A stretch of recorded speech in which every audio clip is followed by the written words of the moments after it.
క్లుప్తంగా మనము దేవుని వాక్యాన్ని ధ్యానం చేసుకుందాం. హెబ్రీయులకు రాసిన పత్రిక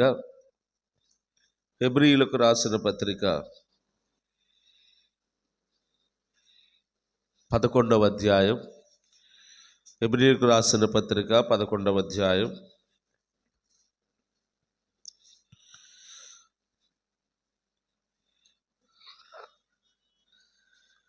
మొదటి నుండి కొన్ని వచనాలు మనం చదువుకుందాం, లేదా అందరం కలిసి చదువుదాం. ఒక వచనం నేను, ఒక వచనం మీరు కలిసి చదువుకుంటే ఆశీర్వాదకరంగా ఉంటుందని నా భావన. 9 వచనాలు చదువుకుందాం, లేదా 10వ వచనం కూడా. 10 వచనాలు, 5 వచనాలు నేను, 5 వచనాలు మీరు. నేను మొదటి వచనం చదువుతాను, రెండవ వచనం మీరు చదవండి. విశ్వాసమనున్నది నిరీక్షింపబడి వాటి యొక్క నిజస్వరూపమును, అదృశ్యమైనవి ఉన్నవనుటకు రుజువునై ఉన్నది. ప్రపంచములు దేవుని వాక్యము వలన నిర్మాణమైనవనియు, అందును బట్టి దృశ్యమైనది కనబడెడు పదార్థములచే నిర్మింపబడలేదనియు విశ్వాసము చేత గ్రహించుకొనుచున్నాము.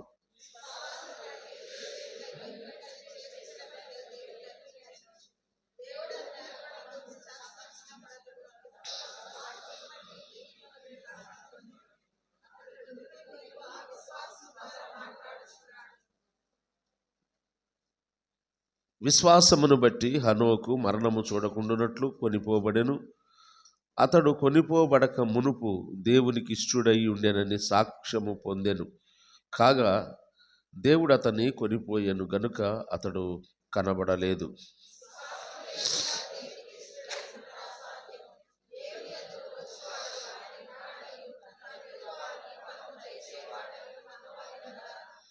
విశ్వాసమును బట్టి నోవాహు అది వరకు చూడని సంగతులను గూర్చి దేవుని చేత హెచ్చరింపబడి భయభక్తులు గలవాడై తన ఇంటి వారి రక్షణ కొరకు ఒక ఓడను సిద్ధము చేసెను. అందువలన అతడు లోకము మీద నేరస్థాపన చేసి విశ్వాసమును బట్టి కలుగు నీతికి వారసుడాయెను.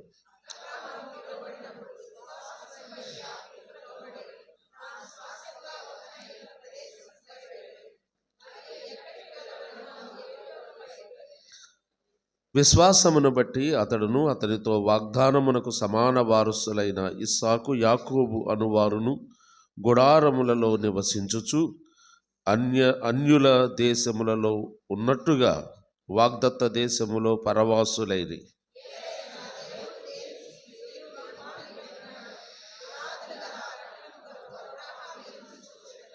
చాలు, చిన్న ప్రార్థన.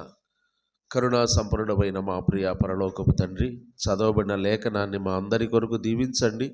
మీ ఆత్మ ద్వారా మీరే మాతో మాట్లాడమని, మంచి ముగింపును మాకు దయచేయమని మా ప్రభువును రక్షకుడైన యేసుక్రీస్తు వారి పేరట వేడుకొని ప్రార్థిస్తున్నాము తండ్రి, ఆమేన్.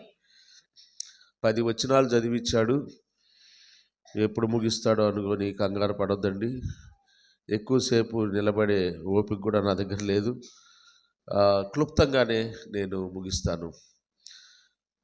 ప్రియులారా, మనం చదువుకున్న ఈ హెబ్రీ పత్రిక 11వ అధ్యాయం, దీన్ని ఒక మినీ బైబిల్ అని చెప్పవచ్చు. ఒక చిన్న గ్రంథం.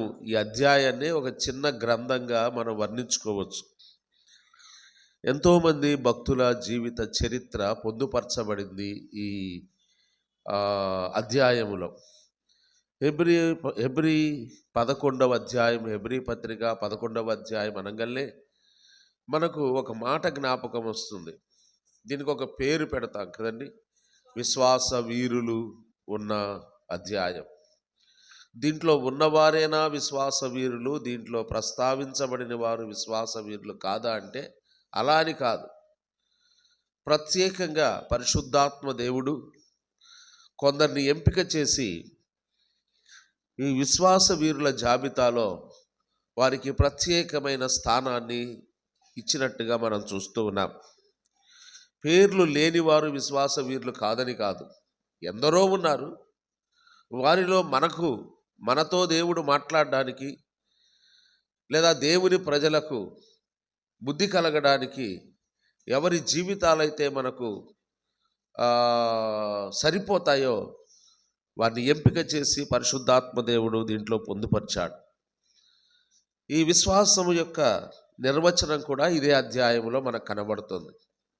విశ్వాసం అనేది క్రైస్తవులమైన మనం, దేవుని పిల్లలమైన మనం, మందిర వాతావరణములో పెరుగుతున్న మనం, ఈ విశ్వాసం అనే మాట, ఈ పదం మనకు అత్యంత పరిచయమైన పదం.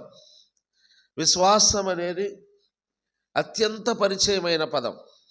అనేక సార్లు వింటూ ఉంటాం, మన నోట ప్రస్తావిస్తూ ఉంటాం. మనం కూడా విశ్వాసులము అని చెప్పుకుంటూ ఉంటాం. కాబట్టి విశ్వాసులు అనే మాట, విశ్వాసము అనే మాట మన క్రొత్తది కాదు. కానీ విశ్వాసము అంటే ఏంటి అనేది నిర్వచనం మనం తెలుసుకోవాలి. మనం ఈ వచనములో చదివితే విశ్వాసమనున్నది అని ప్రారంభిస్తున్నాడు. విశ్వాసాన్ని గురించి వివరించడానికే, అంటే విశ్వాసం ఎంత బలమైందో చూడండి. విశ్వాసాన్ని గురించి లోకానికి తెలియచేయడానికి ఎంతమంది కావాల్సి వచ్చారు? ఇంతమంది విశ్వాస వీరులను తీసుకుంటే కానీ విశ్వాసం ఏంటో స్పష్టంగా మనకు అర్థం కాదు. ఒక అబ్రహామును మాత్రమే తీసుకొని విశ్వాసం అంటే ఏంటో తెలుసుకుందాము అంటే ఒక కోణం మాత్రమే తెలుసుకోగలం విశ్వాసములో. ఒక నోవాహును మాత్రమే తీసుకొని విశ్వాసాన్ని గురించి నేర్చుకుందామంటే నోవాహు ద్వారా మరి ఒక కోణం నేర్చుకోగలం. విశ్వాసం అనేది ఒక కోణానికి సంబంధించింది కాదది. విశ్వాసము అనేక విధాలుగా, పలు రకాలుగా, పలు విధాలుగా మన ఆత్మీయ జీవితాన్ని ప్రభావం చేయగలిగింది విశ్వాసం. అంత మాత్రమే కాదు, విశ్వాసమనున్నది అని విశ్వాసాన్ని గురించి వివరిస్తూ అనేక మంది భక్తులు, పాత నిబంధన భక్తుల జీవితాలను ఈ గ్రంథకర్త ఆవిష్కరించాడు. ఇక్కడ వారి కార్యాలు, వారు దేవుని కొరకు ఎలా జీవించారో, వారి జీవితంలో ముఖ్యమైన మాటలు మాత్రమే, అన్నీ రాయలేదు, కేవలము కొన్ని మాత్రమే ప్రస్తావించారు. అబ్రహాము జీవితములో ఎన్నో చేశాడు, కానీ ఇక్కడ అబ్రహామును గురించి 2 లేదా 3 సంగతులు మాత్రమే ప్రస్తావించాడు. హేబేలు దేవుని కొరకు ఎంతగానో విశ్వాసం కలిగి జీవించాడు, సమర్పణ జీవితం కలిగి. హేబేలు గురించి ఒకే సందర్భం రాయబడింది. నోవాహు దేవుని కొరకు 120 సంవత్సరాలు సువార్త ప్రకటిస్తూ, అదిగో దేవుని శిక్ష, ఉగ్రత రాబోతుందని జలప్రళయాన్ని గురించి ప్రకటిస్తూ, ఆకాశము నుండి వర్షం కురుస్తుంది, జలధారలు ఆకాశము నుండి విడుదల చేయబడతాయి, ఆకాశపు వాకిండ్లు విప్పబోతున్నాడు ఆయన, ఆకాశపు తూములు విప్పితే విస్తారమైన జల ప్రవాహం వచ్చేస్తుంది భూమి మీదకి అంటే ఎవడు నమ్మల ఆ రోజు. అయినా 120 సంవత్సరాలు ప్రకటిస్తూనే దేవుని ఆజ్ఞ మేరకు ఒక ఓడను తన కుటుంబం కొరకు సిద్ధం చేసుకున్నాడు. అది ఒకటే రాయబడింది. 120 సంవత్సరాల చరిత్ర లేదు ఇక్కడ. అలాగే హనోకు అనేక సంవత్సరాలు, 365 సంవత్సరాలు బ్రతికాడు. 300 సంవత్సరాలు దేవునితో కూడా నడిచాడు. దేవునితో ఆత్మీయ జీవితమే 300 సంవత్సరాలు ఉంది హనోకుది. ఈ 300 సంవత్సరాల్లో ఎన్నో సంగతులు ఉన్నాయి, కానీ అన్నీ రాయలేదు ఇక్కడ 11వ అధ్యాయంలో. మనలో ఉన్న విశ్వాసాన్ని పెంపొందించుకోవడానికి లేదా మనలో విశ్వాసాన్ని వృద్ధి చేయడానికి పరిశుద్ధాత్మ దేవుడు కొందరు భక్తులను మాత్రమే ప్రస్తావించాడు ఇక్కడ. అంతేగాని ఇక్కడ ఉన్నవాళ్లే, ఈ అధ్యాయంలో ఉన్నవాళ్లే విశ్వాస వీరులు, మిగతా వాళ్ళు కాదని కాదు. మొదటగా మనం 4 విశ్వాస వీరులను గురించి చదువుకున్నాం. వీరు పాత నిబంధన భక్తులలో మూల స్తంభాలు లాంటి వారు.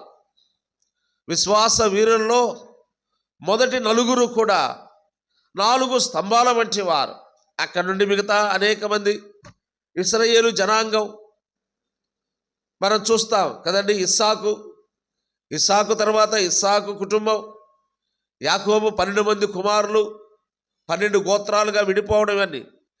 కానీ ఈ జనరేషన్ అంతటికీ కూడా మూల స్తంభాలుగా మొదటి 4 మనం ఎంపిక చేసుకోవచ్చు. మొదటి 4 మనం ఎంపిక చేసుకుంటే వారు ఎలాగూ వారి విశ్వాసాన్ని కనుపరిచారు దేవునికి, లేదా వారిలో ఉన్న విశ్వాసాన్ని దేవుడు ఏ రకంగా కనుక్కున్నాడు, ఏ రకంగా తెలుసుకున్నాడు అనేది మనకు అర్థమైతే మనలో ఉన్న విశ్వాసాన్ని కూడా అదే విధానంలో దేవుడు గ్రహిస్తాడు.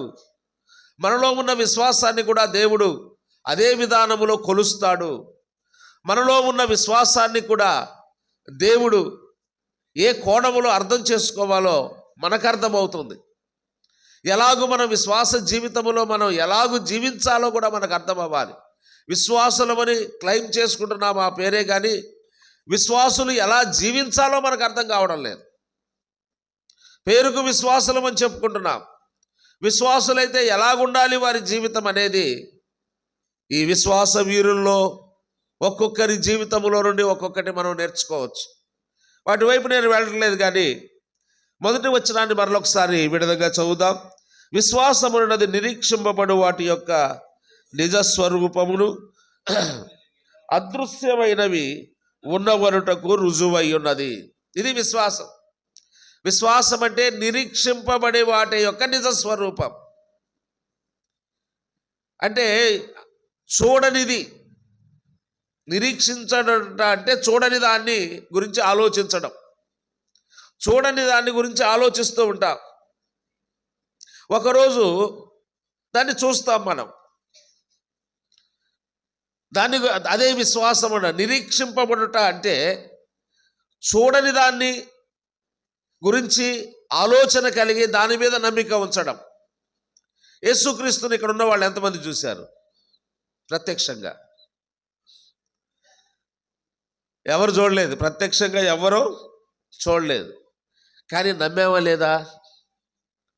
ఇంతమంది మనం ఒక తోటకి ఇక్కడ చేరి వచ్చాం. ఎవరి కొరకు, దేనికోసం వచ్చాం? మనం యేసుక్రీస్తు కొరకు. ఆయన మన కొరకు కలువరి శిలువలో ఆయన ప్రాణం పెట్టాడని, ఆయన రక్తములో కడగబడ్డాం, మనల్ని రక్షించాడు.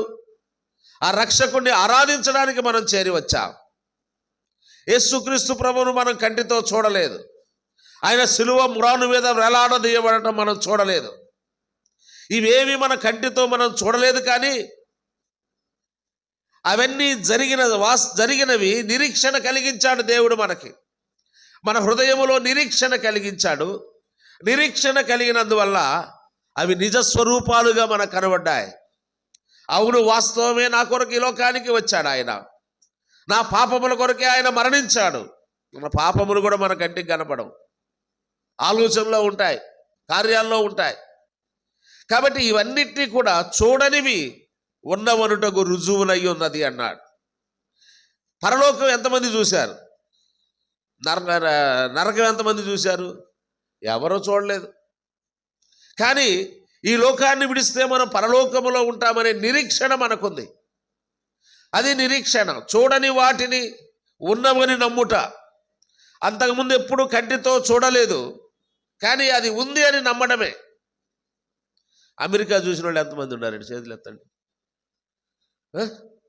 నేను చూడలేదు కాబట్టి అది లేదంటే సరిపోద్దా? నేను చూడలేదు, ఎప్పుడు అది లేదు లేదు అమెరికా లేదు. అమెరికా ఉంటే నేను చూసి ఉండేవాడిని కదా అంటే సరిపోద్దా? అమెరికా ఇక్కడ ఉన్నవాళ్ళు ఎవరూ చూడలేదు, కానీ ఉందా లేదా? ఉంది. అదే నిరీక్షణ, చూడకుండా నమ్మడం. అలాగే మన రక్షణ కూడా విశ్వాసముల వల్ల కలిగింది. విశ్వాసమును బట్టి కృపచేత మీరు రక్షించబడ్డారన్నాడు. విశ్వాసాన్ని బట్టే కృప మనకు దగ్గరయింది. విశ్వాసము లేకుండా కృపకు మనం పాత్రలం కాలేకపోయాం. నీ విశ్వాసము నిన్ను స్వస్థపరచును అన్నాడు, నీ విశ్వాసము నిన్ను రక్షించును అన్నాడు. అంటే విశ్వాసం అనేది ప్రధానమైనది మన జీవితంలో. అందుకే అన్నాడు, అదృశ్యమైనవి ఉన్నవనుటకు రుజువునై ఉన్నది, దీనిని బట్టే పెద్దలు సాక్ష్యము పొందిరి. వీరి గురించి పెద్దలు అన్నాడు. ఎవరంట వీళ్ళు? పెద్దలు. ఈ 11వ అధ్యాయంలో ఉన్నవారందరూ పెద్దలు. ప్రభువు కొరకు ఎన్నో గొప్ప కార్యాలు చేశారు, గొప్పగా జీవించారు, వెనక ఉన్న తరానికి గొప్ప ఆదర్శమూర్తులుగా నిలిచారు, మాదిరికరమైన జీవితాలు జీవించిన వారు వీరు పెద్దలు. పెద్దలు సాక్ష్యం పొందారు ఇందును బట్టే. దేన్ని బట్టి అంట? విశ్వాసమును బట్టి. నిరీక్షింపబడు వాటి యొక్క నిజ స్వరూపము లేనివి ఉన్నవనుటకు రుజువైన ఉంది. ఈ విషయంలో పెద్దలు సాక్ష్యం పొందారన్నాడు. ఆ పెద్దలు ఎవరో, వారు ఎలాంటి సాక్ష్యం పొందారో 2-3 మాటలు మనం చూసి ముగించుకుందాం. చూడండి, 2వ వచనం. దానిని బట్టియే, అంటే విశ్వాసమును బట్టియే పెద్దలు సాక్ష్యం పొందారు. ప్రపంచములు దేవుని వాక్యము వలన నిర్మాణమైనవనియు, అందును బట్టి దృశ్యమైనది కనబడెడు పదార్థములచే నిర్మింపబడలేదనియు విశ్వాసము చేత మనము గ్రహించుచున్నాము. దృశ్యమైనవి కనబడేటి పదార్థముల చేత, దృశ్యమైనది కనబడేటి పదార్థముల చేత నిర్మింపబడలేదు అన్నాడు.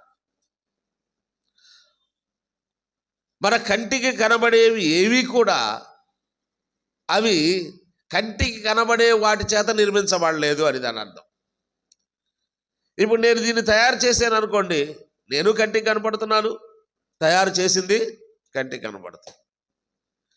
కంటికి కనబడని వాడు దీన్ని నిర్మాణం చేశాడు. మన కంటికి కనబడేది ఏది, దృశ్యమైనవి ఏవి కూడా ఆ మాట చూడండి, దృశ్యమైనది కనబడను పదార్థముల చే నిర్మింపబడలేదు. మన కంటికి కనబడేవి ఏవి కూడా కంటికి కనబడే వాటి చేత నిర్మించబడలేదు. అంటే కనబడని దేవుని చేత నిర్మించబడింది ఈ సృష్టి. కంటికి కనబడేదంతా సృష్టే కదా. అదృశ్యుడైన వాడే ఈ దృశ్యముగా ఉన్న సృష్టిని నిర్మాణం చేశాడు అంటూ, నా మాట అది కాదు కానీ కిందకి వెళ్దాం. చూడండి, 4వ వచనం. విశ్వాసమును బట్టి హేబేలు కయ్యూను కంటే శ్రేష్టమైన బలి దేవునికి అర్పించెను. దేవుడు అతని అర్పణను గూర్చి సాక్ష్యం ఇచ్చినప్పుడు అతడు ఆ విశ్వాసమును బట్టి నీతిమంతుడని సాక్ష్యం పొందెను. అతడు మృతి నొంది ఆ విశ్వాసము ద్వారా మాటలాడుచున్నాడు. ఒక ప్రత్యేకమైన మాట కనబడుతుంది హేబేలు గురించి.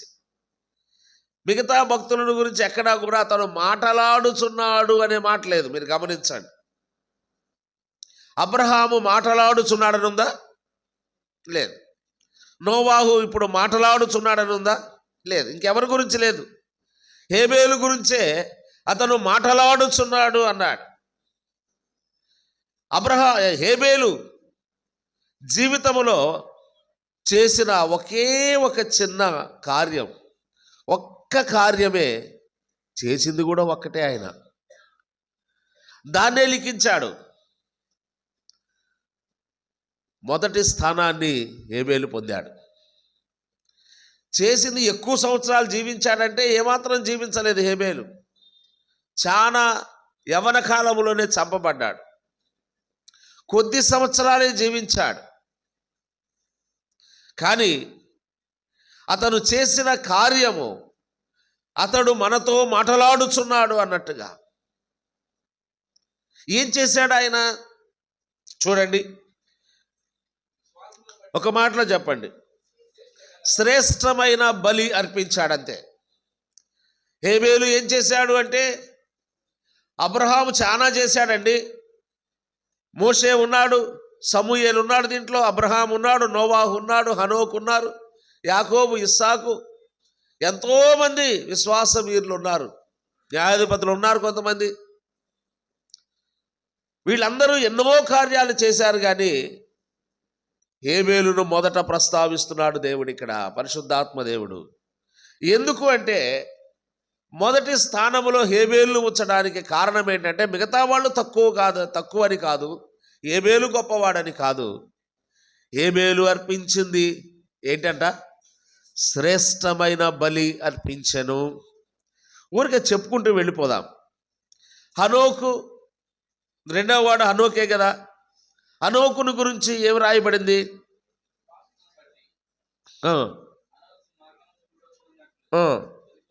కొనిపోబడను. అతడు కొనిపోబడక మునుపు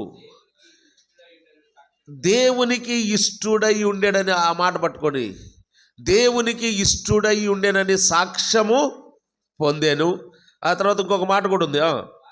కాగా దేవుడు అతని కొనిపోయాను గనుక అతడు కనబడలేదు. ఆ మాట కూడా గుర్తుపెట్టుకోండి. అతడు కనబడలేదు. దేవుడు కొనిపోయాడు కాబట్టి అతను లేడు అనే పదం రాయలేదు ఇక్కడ.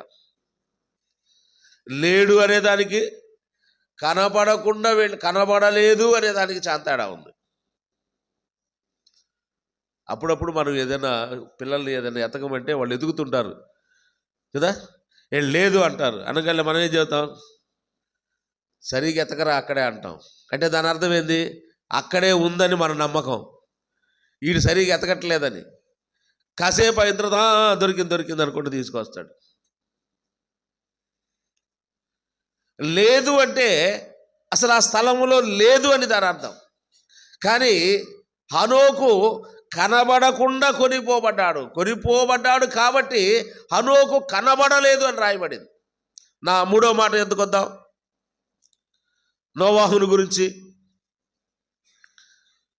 మీరు చదివిన దాంట్లో నుండి నోవాహుని గురించి ఒక్క పాయింట్ చెప్పండి నాకు. ఆ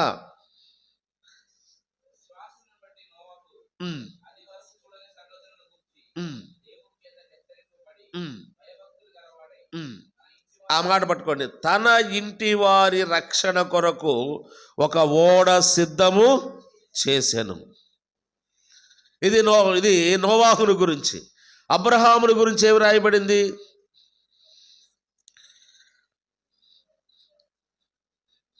చదవండి. అబ్రహాము పిలువబడినప్పుడు విశ్వాసమును బట్టి అనే పదం వచ్చిన దాని తర్వాత వర్డ్ పట్టుకోవాలి మనం, అది గుర్తుపెట్టుకోండి. విశ్వాసమును బట్టి ఆ పిలుపునకు లోబడి స్వాస్థ్యముగా పొందనయున్న బయలు వెళ్ళెను. స్వాస్థ్యము కొరకు వెళ్ళిపోయాడు. విశ్వాసమును బట్టి పిలుపుకు లోబడి, ఇలా చెప్పుకుందాం, పిలుపుకు లోబడి స్వాస్థ్యం కొరకు వెళ్ళిపోయాడు. ఇది ఇప్పుడు ఈ 4 మనం చెప్పుకున్న పదాలని వరుస క్రమంలోకి తీసుకొస్తే మన విశ్వాస జీవిత ప్రారంభ ముగింపు కనబడుతుంది.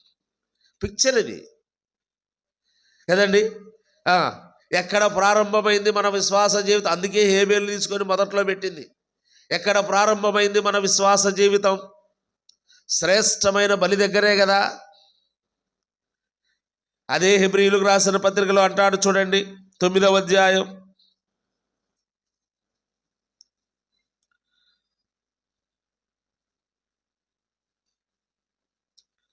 26వ వచనం.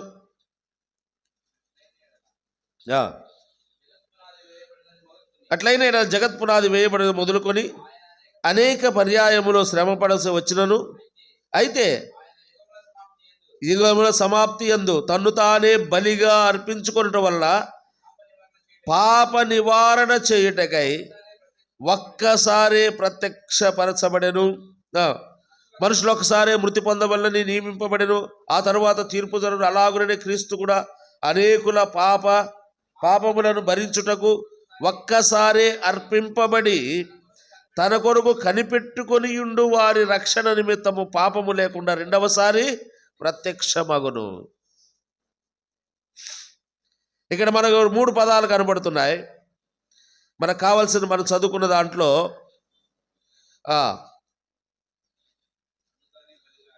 బలి, తన్ను తానే బలిగా అర్పించుకున్నాడు. ఆ తర్వాత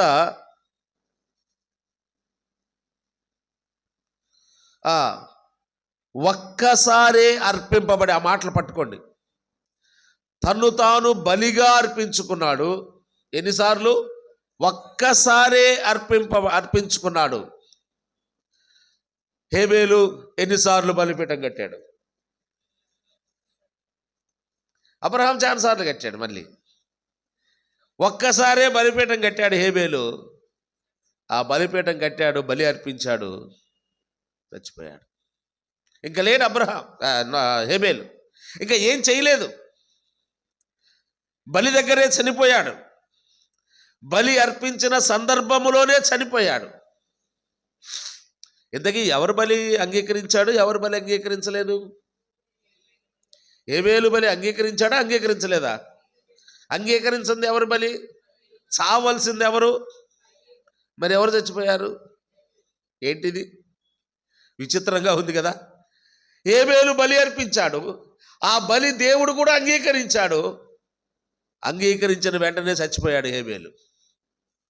చనిపోయినా కూడా మాట్లాడుచున్నాడు అంటున్నాడు. బ్రతికున్న కయ్యూను మాట్లాడుతున్నా కూడా ఆయన మాట్లాడుచున్నాడు అని రాయబడలేదు.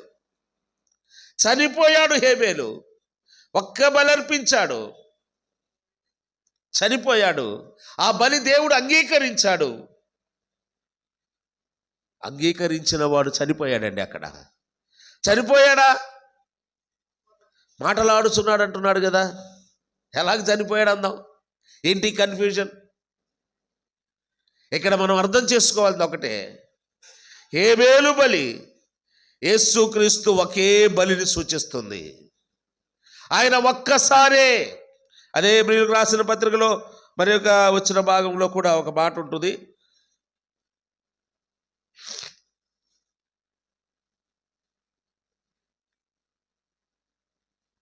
ఆ 28వ వచనంలోనే ఒక్కసారే అర్పింపబడి, కయ్యూను హేబేలు కూడా ఒక్కసారే అర్పించాడు. ఇది రక్షణను సూచిస్తుంది ప్రియులారా. రక్షించబడిన వ్యక్తి ఆ బలిపీఠం యొద్దకొచ్చి ఆ బలిలో పాలు పొందినప్పుడు చచ్చిపోతాడా, బతుకుతాడా? నాకు చెప్పండి. అది చనిపోతాడు. పాపి అయిన మానవుడు చనిపోతాడు, పరిశుద్ధుడైన మానవుడు జీవించడం. అది చనిపోయాడు మాట్లాడుతున్నాడు అంటున్నాడు. ఇదేంటి? రెండు అబద్ధంగా ఉంది. మొదటిది రైట్ అయితే రెండోది తప్పు కదా. అతడు చంపబడ్డాడు, చనిపోయాడు, మరలా అతను మాట్లాడుచున్నాడు అన్నాడు. ఇది సంపూర్ణంగా మన రక్షణను సూచిస్తుంది ప్రియులారా.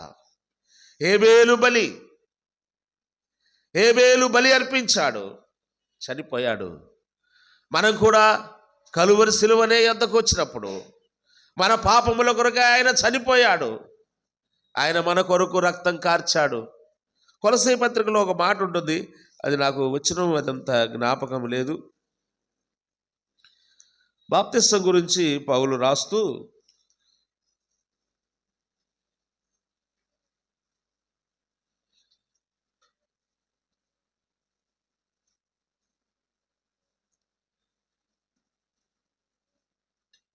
ఆ 12వ వచనం, 2:12 చూడండి. మీరు బాప్తిస్మమందు ఆయనతో కూడా పాతి పెట్టబడిన వారై. ఎవరిని పాతి పెడతారండి? చచ్చిన వాళ్ళ, బతికిన వాళ్ళ? అది బాప్తిస్మమందు మీరు ఆయనతో కూడా ఏమంట మనల్ని పాతి పెట్టబడ్డామంటే దాని అర్థం ఏంటి? చచ్చిపోయాం. ఎక్కడ చచ్చిపోయాం? సిలువ యొద్ద చనిపోయాం. పాప విషయంలో చనిపోయాం, లోకం విషయంలో చనిపోయాం. దేవా, నేను పాపినయ్యా, ఇన్ని సంవత్సరాలు నీకు విరోధంగా జీవించిన జీవితాన్ని చంపేయి, ఆ వ్యక్తిని చంపేయి ప్రభువా. చనిపోయాము, పాతి పెట్టబడ్డాము. చదవండి. ఆయనను మృతులలో నుండి లేపిన దేవుని ప్రభావమందు విశ్వసించుట ద్వారా, విశ్వాసమును బట్టి, వారికి మాత్రమే కాదు ఈ టైటిల్. విశ్వాసమును బట్టి హనోకు, విశ్వాసమును బట్టి అబ్రహాము కాదు, మనం కూడా విశ్వాసాన్ని బట్టే. అందుకే ఇక్కడ అంటున్నాడు, విశ్వసించుట ద్వారా ఆయనతో కూడా లేచాము. ఇప్పుడు చెలించుస్తున్నాం, మాట్లాడుతున్నాం. అందుకే హేబేలు రక్తము నేటికి మొరపెడుతూ, అది నేలలో నుండి నాకు మొరపెడుతుంది అంటున్నాడు దేవుడు. చనిపోయాడు, మాటలాడుచున్నాడు. అంటే పాప విషయములో చనిపోయాడు. ఏదేను తోటలో ఆత్మ విషయంలో చచ్చిపోయాం కదండి. అప్పుడు కూడా చచ్చిపోయాము, మాట్లాడుతూనే ఉన్నాం. ఆదాములు ఈ పండు తిను నిత్యముగా మీరు చచ్చెదరు అన్నాడు, కానీ బతికే ఉన్నారు, మాట్లాడుతూనే ఉన్నారు. ఆత్మీయమైన మరణం అక్కడైతే, దానికి ముగింపు యేసుక్రీస్తు సిలువ యొద్ద శారీరక మరణం. అందుకే ఆయన శరీరమందు శ్రమపడి శరీరములోకి వచ్చి మన కొరకు మరణించాడు ఆయన. ఎందుకంటే మనలను శారీరకంగా మనం మరణించిన వారం అయిపోవాలి. ఆత్మీయంగా ఆ రోజు చనిపోయాం, శరీరం బ్రతుకుతూ వచ్చింది ఇన్నాళ్ళు. ఏదేను తోటలో నుండి ఆదామవులు పాపం చేసిన దగ్గర నుండి మన ఆత్మ చనిపోయింది, శరీరం బ్రతుకుతూ వచ్చింది. యేసుక్రీస్తు శిలువ మరణము యొద్ద చెప్పండి, మన శరీరము చచ్చిపోవాలి, ఆత్మీయంగా జీవించడం ప్రారంభం కావాలి. శరీరం చచ్చిపోవాలి. అందుకే మనం ఒక పాట పాడుకుంటాం పదండి. సజీవయాగముగా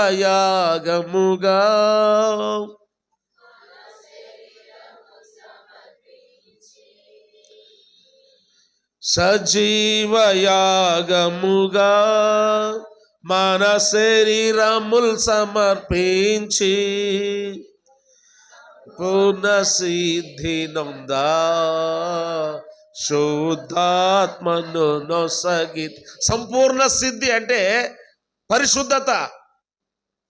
సంపూర్ణ సిద్ధి నొందా, పరిశుద్ధత నొందడానికి, పరిశుద్ధత నొందాలి అంటే, పరిశుద్ధులము కావాలి అంటే మన శరీరాలు సజీవ యాగంగా సమర్పించాలి. మనకు బదులుగా ఆయన తన శరీరాన్ని సమర్పించాడు యాగంగా, ఆయన ప్రాణాన్ని సమర్పించాడు. మన రక్షణ ప్రారంభం సిలువను సూచిస్తుంది, హేబేలు బలి. రెండో మాట ఎందుకు వస్తున్నాను, త్వరగా ముగిస్తాను. బలి ద్వారా మనము జీవించబడ్డా, వారు పాతి పెట్టబడి తిరిగా లేచారు.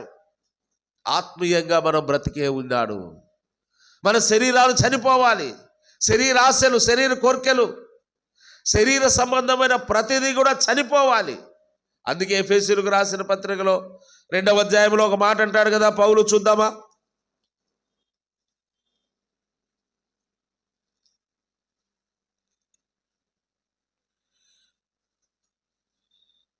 రెండు 3 మనమందరమును శరీరము యొక్కయో మనసు యొక్కయో కోరికలు నెరవేర్చుకొనుచు మన శరీరాశలను అనుసరించి మునుపు ప్రవర్తించుచు కడమవారి వలె స్వభావ సిద్ధముగా దైవోగ్రతకు పాత్రులమై ఉంటిమి. అయినను దేవుడు కరుణా సంపన్నుడయ్యుండి మనము ఆయన అపరాధముల చేత చచ్చిన వారమై ఉన్నప్పుడు మన ఎడల చూపిన మహాప్రేమ చేత క్రీస్తుతో కూడా బ్రతికించెను. కృపచేత మీరు రక్షింపబడి ఉన్నారు. ఆయన మహాప్రేమ చూపించాడు ఆ బలి యొద్ద. అందుకే మనం మరలా క్రీస్తులో బ్రతికించబడ్డాం. ఆదాములో చనిపోయాం అందరం, యేసుక్రీస్తులో మరలా బ్రతికించబడ్డాం.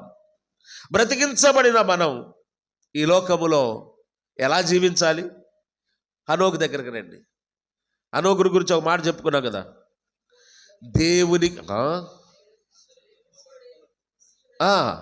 దేవునికి ఇష్టలుగా ఉండాలి. మన ద్వారా మనం రక్షించుకున్న వాళ్ళం కాదు. మనం ఏదో సొంతగా బలులర్పించి మన పాపాన్ని పోగొట్టుకోలేదు. మన కొరకు ఆయన బలి అయిపోయాడు కలువరి సెలవులో. ఇప్పుడు మనం ఎవరి కొరకు జీవించాలి? మనల్ని రక్షించిన రక్షకుని కొరకు మనం జీవించాలి. మన కొరకు ప్రాణం పెట్టిన ప్రభువు కొరకు జీవించాలి ఈ లోకములో. అందుకే దేవునికి ఇష్టడుగా జీవించాడు హనోకు. ఎంతకాలం? దేవునితో నడుస్తూ ఉన్నంత కాలం, ఈ లోకములో జీవించినంత కాలం. తను ఒకరోజు బలి యొద్దకు వచ్చాడు. మొత్తం ఎన్ని సంవత్సరాలు బతికాడు హనోకు?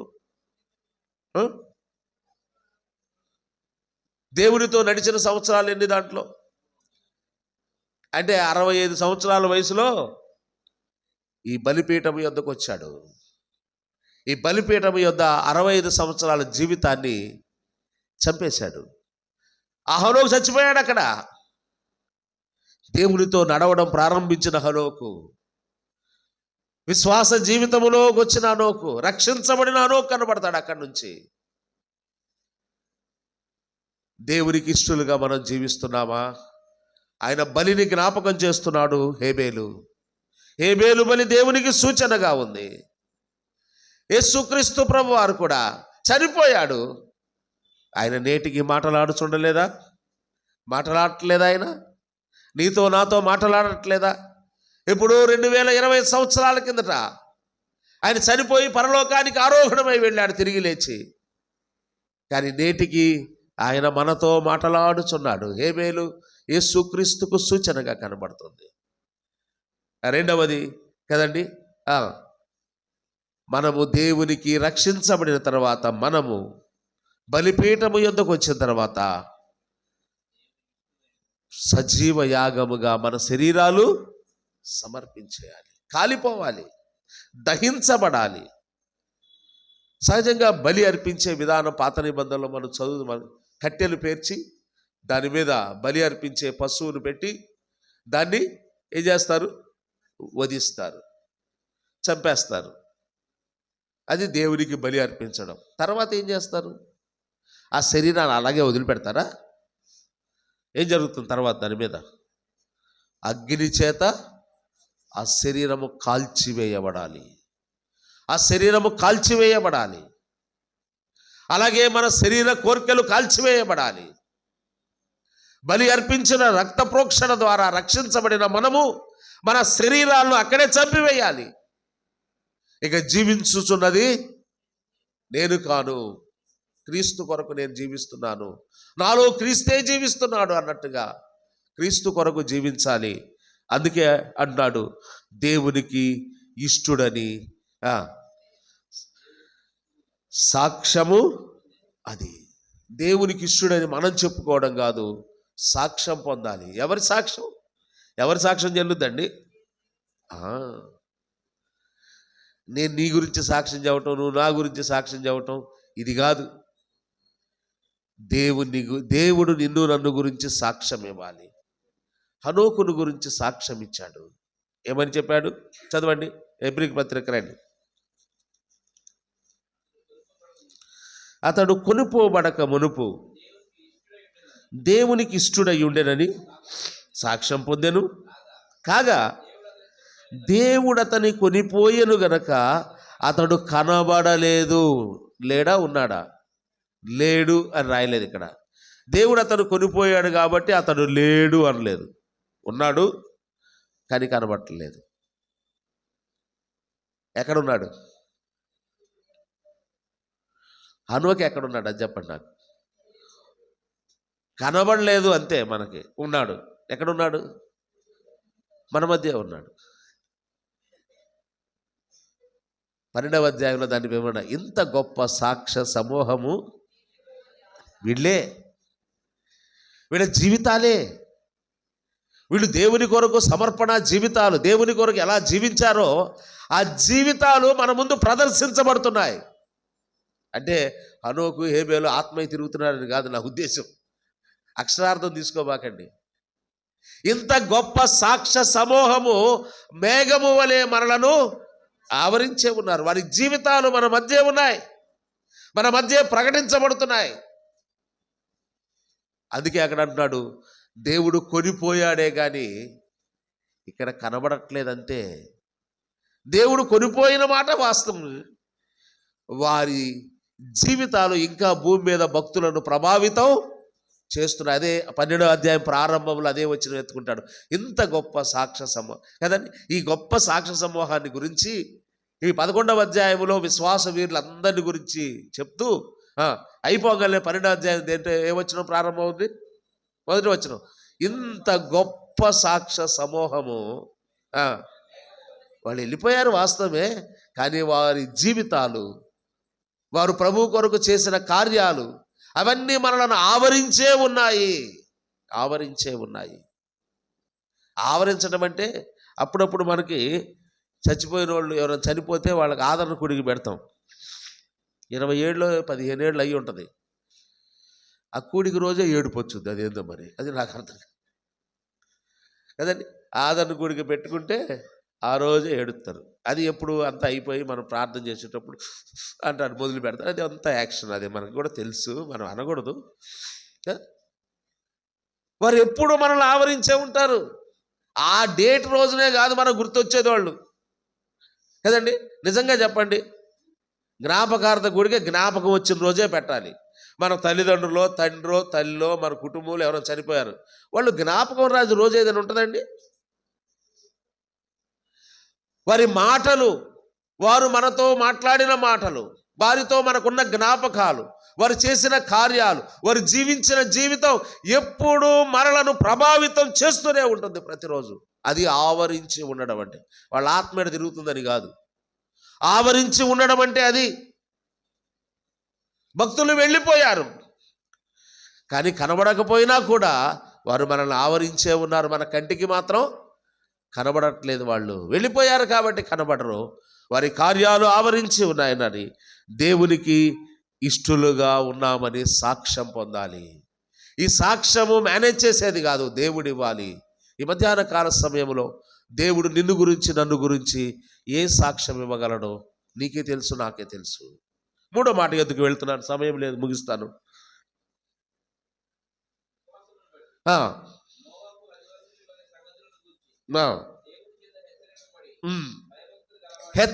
దేవుని, ఆ మాట పట్టుకోండి. 2 మాటలు నాకు కావాల్సింది. దేవుని చేత హెచ్చరింపబడి,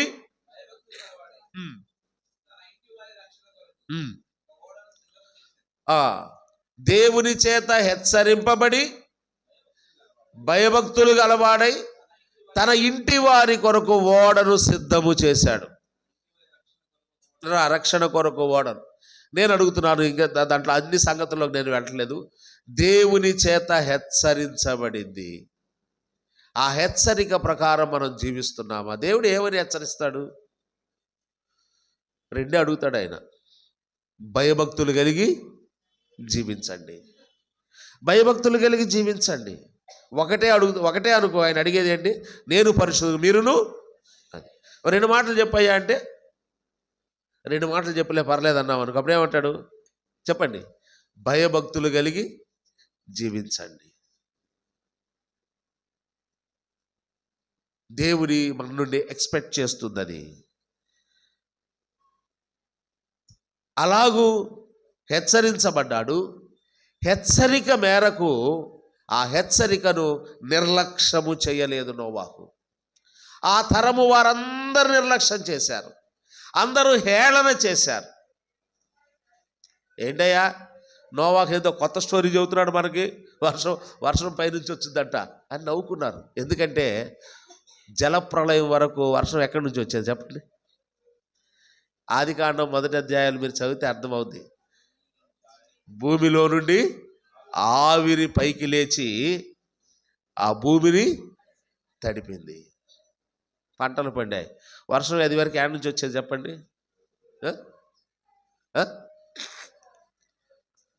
కింద నుంచి వచ్చే వర్షం. నోవాహు ఏం చెబుతున్నాడు? ఇప్పుడు మనం పుట్టిన కాడ నుంచి ఎప్పుడు వర్షం ఏడ నుంచి రావటం చూసాం? రేపటి నుంచి నేను కింద నుంచి వచ్చింది వర్షం అని ప్రకటన చేయడం మొదలుపెట్టాను. నన్ను ఏమంటారు? పిచ్చోడనరా? ఆ రోజు ఆయన్ని కూడా అదే అన్నారు. ఎవరు అంగీకరించలేదు, హేళన చేశారు, ఎగతాళి చేశారు. ఏంటయ్యా తిక్కల మాటలు మాట్లాడతాడు ఈ నోవాహు? మైండ్ ఉందా లేదా? వర్షం పైనుంచి కురుస్తుందంట. హేళన చేశారు, అవమానించబడ్డాడు. కానీ ఇంటి వారి రక్షణ కొరకు ఓడను సిద్ధం. నేను అడుగుతున్నాను, నీ ఇంటి వారి కొరకు నువ్వేం సిద్ధం చేశావు? మంచి ఇల్లు కట్టించావా? నగలు కొన్నావా? బ్యాంక్ బ్యాలెన్స్ సిద్ధం చేసావా? అవి నీ ఇంటి వారిని రక్షించలేవు, నరకాగ్ని నుండి తప్పించ. ఇందాక ఆరాధనలో ఒక మాట విన్నాం, వెండి బంగారముల వంటి క్షయ వస్తువుల చేత మీరు, అవి మనల్ని విమోచించడానికి పనికి రాలేదు. వెండి బంగారాలు మనల్ని విమోచించడానికి పనికి రాలేదు అంటూ ఆ క్షయ వస్తువులు అన్నాడు. క్షయ అంటే నశించేవి అని. నశించని మన జీవితాన్ని గురించి ఆలోచన చేసుకోవద్దా? మన బిడ్డలు నశించిపోతారేమో, మన కుటుంబంలో రక్షించబడిన వారు నశించిపోతారేమో అనే దానికంటే కూడా ఈ లోక సంపాదన మీదే మనం మనసు ఉంచుతున్నాం. ఏవేవో సిద్ధం చేసుకుంటున్నాం, కానీ ఇంటి వారి రక్షణ కొరకు ఓడను సిద్ధం చేయాలి. ఒక పక్క 120 సంవత్సరాలు ప్రకటిస్తున్నారు, హేళన అవమానిస్తున్నారు, ఎవరు నమ్మడం లేదు. 120 సంవత్సరాలు ప్రకటించినా ఎవడు ఎవడు నమ్మే ఓడలోకి రాలా. ఒక పక్క ఓడను సిద్ధం చేస్తూనే ఉన్నాడు. చేస్తూ దీని ఏమన్నాడు చివరిలో, ఏమన్నాడు చూడండి, సిద్ధము చేసెను. సిద్ధపాటు కలిగిన జీవితం అండి. సిద్ధపాటు అంటే నేను రక్షించబడ్డాను, ఈ రాత్రికి నేను చచ్చిపోయినా, దేవుడు నన్ను పిలిచినా నేను ప్రభు దగ్గరికి వెళ్ళిపోతాను, ఇంకంతే, నాకు సంబంధం లేదు. ఇది కాదు సిద్ధపాటు. నీ ఇంటి వారి కొరకు కూడా నీవు రక్షణ కొరకు ఏదైనా సిద్ధపరిచావా? అది నా ప్రశ్న.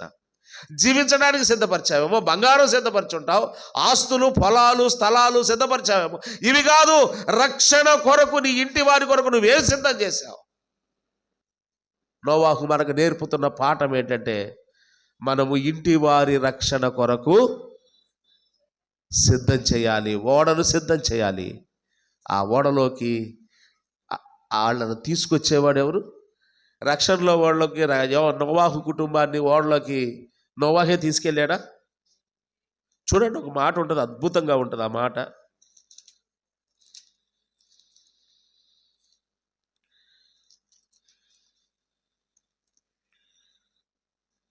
ఏడవ అధ్యాయం 1వ వచనం, 22వ వచనం. నోవాహు అట్లు చేసెను, దేవుడు అతనికి ఆజ్ఞాపించిన ప్రకారం యావత్తు చేసెను. యెహోవా, ఈ తరము వారిలో నీవే నా ఎదుట నీతిమంతుడవై ఉండుట చూచితిని గనుక నీవును నీ ఇంటి వారు ఓడలో ప్రవేశించండి. ఓడ సిద్ధం చేసిన తర్వాత నోవాహు కర్చీపుతోనో సీట్లు వేయాల లోపల కదండి. ఓడ నిర్మాణం చేసేటప్పుడు హెల్ప్ చేసింది ఎవరు? అతని కొడుకులు, అతని కోడళ్ళు, అతని భార్య కదా. వాళ్ళే సహాయం చేశారు, వాళ్ళ సహాయంతోనే ఓడ నిర్మించారు. వాళ్ళు ఆ ఓడ సిద్ధం చేశారు. సిద్ధం చేసిన తర్వాత అక్కడ ఒక సీన్ మనం ఊహించవచ్చు. ఓడంతా సిద్ధం చేసిన తర్వాత దేవుడైన యెహోవా వచ్చే టయానికి వీళ్ళు ఓడలో ఉన్నారో ఓడ బయట ఉన్నారో. రే పెద్దోడా, ఇదిగో ఈ గది నీది, పంచుకున్నారా? ఎవరు రావట్లేదు లేరా, ఎడు తిరిగి 120 సంవత్సరాలు ప్రకటన చేసినా ఎవడు రాలేదు. ఈ ఓడ మందే, ఓడ మొత్తం మందేరా, మన ఫ్యామిలీకే దేవుడు ఇచ్చేసాడు, సెటిల్ అయిపోయారా? వరుసగా బయట నుంచున్నారండి ఓడ బయట. సీన్ అలా ఊహించవచ్చు మనం అక్కడ 7వ వచనాన్ని బట్టి. ఓడ సిద్ధం చేసిన తర్వాత వీళ్ళు ఓడలో లేరు, ఓడ బయట ఉన్నారు. ఇప్పుడు ఓడలోకి ఎవరు అనుమతించారు? 7 మొదటి వచనం చదవండి, 7:1. యెహోవా, ఈ తరము వారిలో నీవే నా ఎదుట. అదే సాక్ష్యం పొందడం అంటే, అదే సాక్ష్యము. నీవే నా ఎదుట నీతిమంతుడవై ఉన్నావు గనుక, నీతిమంతుడవై ఉన్నావు గనుక. నీ ఓడను సిద్ధం చేసి ఉండవచ్చు, అయినా దానికి నీకు అర్హత లేదు. ఇక్కడ ఓడ కొరకు ఎంతో ఖర్చు పెట్టి ఉండవచ్చు, అయినా నీకు అర్హత లేదు. నీవు నీతిమంతుడవై ఉన్నావు గనుక మాత్రమే. అది ఒక్కటే ఓడలోకి ప్రవేశించడానికి అర్హత. నీతిమంతులుగా తీర్చబడ్డావా? ఇంకా అనీతిమంతులుగానే జీవితాన్ని కొనసాగిస్తున్నామా? నీతిమంతులుగా తీర్చబడ్డావు గనుక నీవును, అంటే వాళ్ళు కూడా నీతిమంతులుగా తీర్చబడ్డారు. తండ్రిని బట్టి కొడుకులు వారసత్వం కాదు ఇది. నీవును నీ కుమారులు కూడా ఆ నీతిమంతత్వంలోకి వచ్చారు. మీరు దుర్నీతిని విడిచిపెట్టి నీతిలోకి వచ్చారు. నీవును నీ కుమారులు నీ ఇంటి వారును ఓడలో ప్రవేశించుడి. అప్పుడు ప్రవేశించారు వీళ్ళు. నేనేగా కట్టింది, ఖర్చు నాదేగా,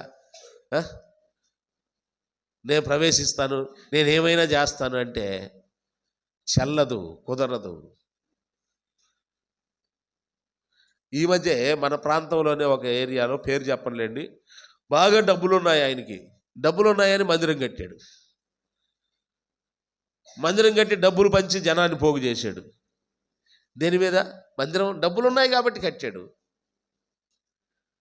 డబ్బులు 4 రూపాయలు ఇచ్చేవాడు కాబట్టి 4 వచ్చారు. ఇది రక్షణ ఓడవుద్దా? ఖర్చు పడ్డవాడు, ప్రయాసపడ్డవాడు బయటే నుంచున్నారు. ప్రవేశము, రక్షణ ఎవరి ద్వారా? ఆయన ద్వారా. ఇప్పుడు రక్షణ ఓడలోకి ప్రవేశించండి అంటే ప్రవేశిస్తున్నారు.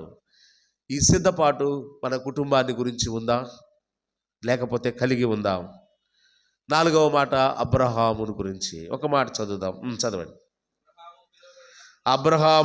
పిలువబడినప్పుడు విశ్వాసమును బట్టి, అది మనకు కావాల్సింది. అక్కడి నుంచి పిలుపుకు లోబడాలి.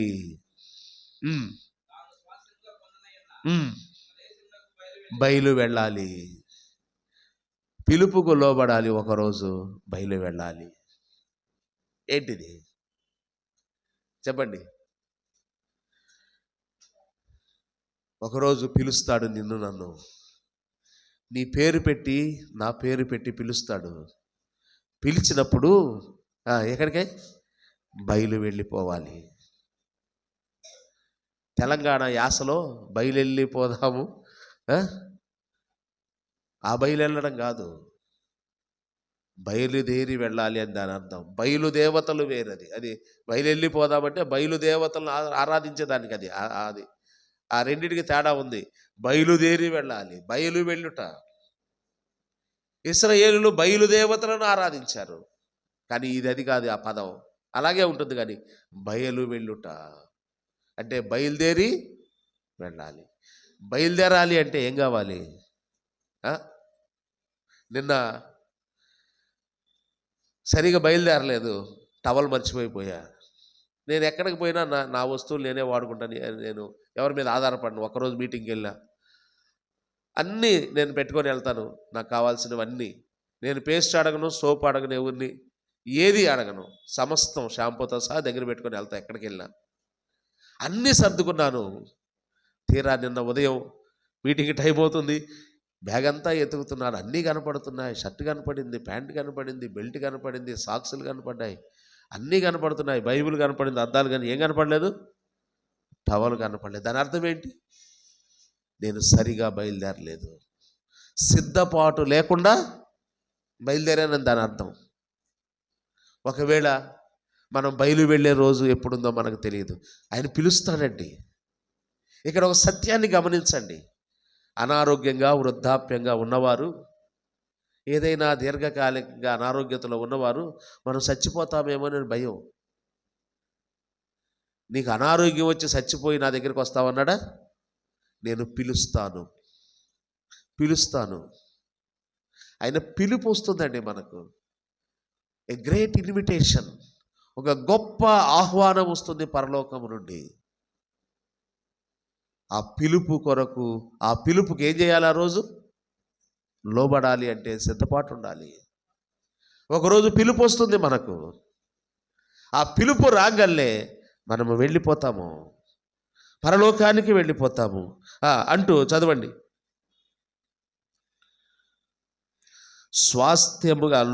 స్వాస్థ్యముగా పొందనయున్న అదే పరలోకం, అదే స్వాస్థ్యం.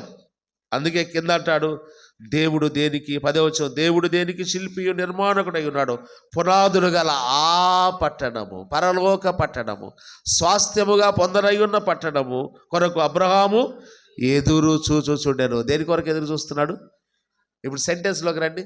అబ్రహాము పిలుపు కొరకు, అది పిలుపు కొరకు ఎదురు చూస్తున్నాడు. పౌలు కూడా అదే కదా అంది.